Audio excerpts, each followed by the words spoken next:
morning, everybody. About a decade ago, a little more than that, Amy and I started serving kids in the foster care system with our church in Michigan. And we've been involved in mentoring programs and camps through much of the time since then. And it's been such a wonderful and also really heartbreaking experience. And we've learned that all kids in foster care have experienced trauma that is formative. And when we first got involved, the stats were really what initially motivated us to get involved, because they're heartbreaking just in and of themselves.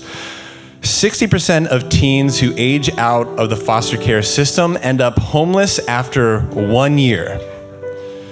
60% end up incarcerated. And 60% of children who are sex trafficked are from the child welfare system. And these kids, these could be our kids, right? They are beautiful in God's eyes. And we've built some relationships with them. And now, a couple years ago, we started thinking strongly about ourselves fostering. And if you know what all this entails, it's kind of intense and a little scary. And ultimately, after a lot of reflection and prayer, our why is a lot bigger than our fears.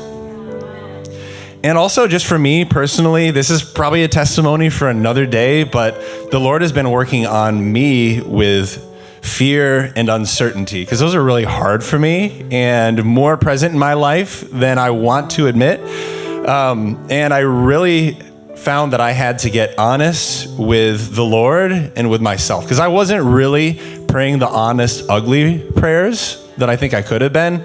And that's really what my heart needed. So, once I looked at my fears dead on, now we've decided to foster.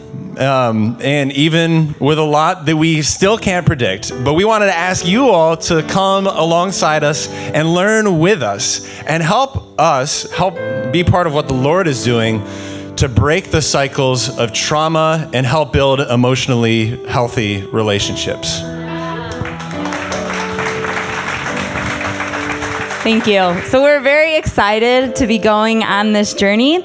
After 8 months, we are finally at the end of our licensing process. And within the next few weeks or so, we don't really know, but we're just anticipating that you may see us with a new child or several children of really any age. And we are inviting them into our family, but also our church family.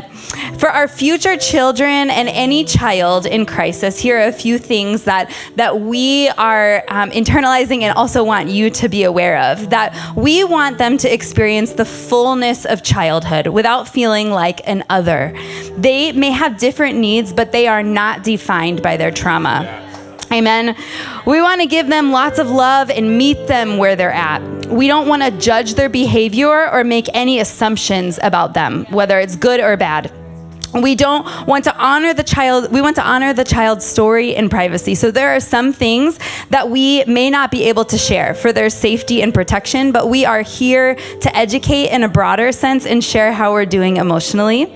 Don't be afraid to ask us some thoughtful questions. We don't want the discomfort of something new or unfamiliar to create distance or the temptation to disengage. And so we want to invite you to lean in, and we welcome your curiosity and your community.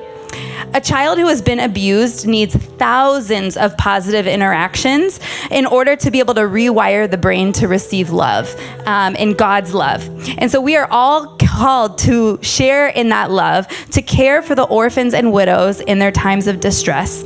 And we love our Kalos community so much, and we're so grateful that the children who come into our home will have so many aunties and uncles who will love them so much. So thank you, Kalos, and we really, we love you a lot. Thank you a lot. Amen. Hey, give it up for these two.